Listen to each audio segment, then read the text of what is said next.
നോക്കി കയ്യുയർത്തി കൈമുത്തിരിച്ച് ഇതാ വരുന്നു പനിമാൻ.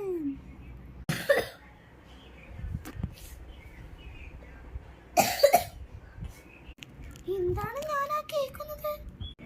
ഒരു കൊച്ചു ചുമക്കുന്നതല്ല, പനി എന്ന മാരക വസ്തുവിനെ ഓടിച്ചു കളയുന്ന ഞാൻ ഇനി മുതൽ ചുമ കേൾക്കൂല.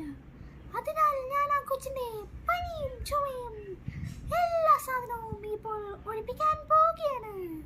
ഇതാ വരുന്നു പനിമാൻ.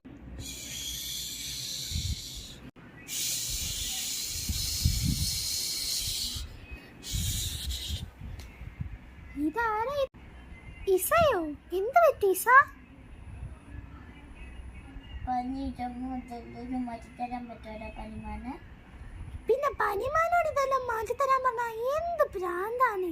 എനിക്കൊരിതുണ്ട് പക്ഷെ ഡീല്. എന്ത് ഡീല്? ഞാൻ പനി മാറ്റി തരാം. ഈ പനി ചുമയും ജലദോഷം മാറിയില്ലെങ്കിൽ എൻ്റെ പേര് പനിമാൻ അല്ല. പിന്നെ എൻ്റെ പേര് പിന്നെ പോക്കിരിമാൻ. പോക്കിരിമാനോ? ഞാനൊരു പനിമാനാ, അല്ലാണ്ട് പോക്കിരിമാനല്ല.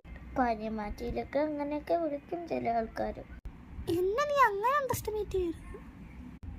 നിന്റെ പനി ഞാൻ 2 ദിവസത്തിനുള്ളിൽ മാറ്റിയിരിക്കും. കൈകൾ പൊക്കി കാലുകൾ മടക്കി ഇതാ വരുന്നു പനിമാൻ. കൈകൾ പൊക്കി ഇതാ ഇടിക്കാൻ വരുന്നു പനിമാൻ. പനി എന്ന മഹാവരത്തിനെ ഇടിച്ചു കൊല്ലുന്നു. ഇസ, ഈ പനിമാനെ പനീനെ ഏകദേശം ഓടിച്ചു വെച്ചിട്ടുണ്ട്. ഇനി അമ്മയോട് ഞാൻ പോയി പറയട്ടെ നിന്നെ ഹോസ്പിറ്റലിൽ കൊണ്ടുപോകാൻ, എന്നാലേ പൂർണ്ണമായി മാറത്തുള്ളൂ.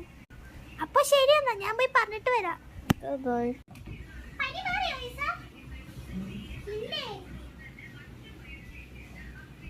ഇവളുടെ പനി മാറുന്ന തോന്നുന്നേ ഇല്ല.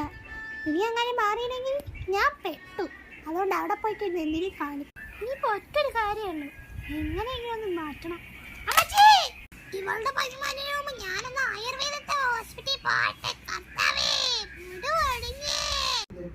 പെട്ടെന്ന് തിരുമിക്കോ, എനിക്ക് വേറൊരു കൊച്ചിന്റെ പനി മാറ്റാനുള്ളതാ.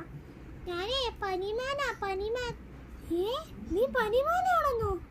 അപ്പൊ എനിക്ക് പനി പിടിക്കൂലേ? ഞാൻ വിട്ടു കാര്യം വിട്ടു ഓടിക്കണത്. അയ്യോ, ഞാൻ അങ്ങനത്തെ പനിമാനല്ല, പനി മാറ്റണ പനിമാനാ. എന്നിട്ട് എനിക്കതൊന്നും കേൾക്കണ്ട. എനിക്കിനി പനി വരെ എന്നെ കൊണ്ടൊന്നും വയ്യ. നിങ്ങൾ പോയിക്കോ, അവളുടെ മുഴുവനെ കൊണ്ട് ഓടിക്കാം.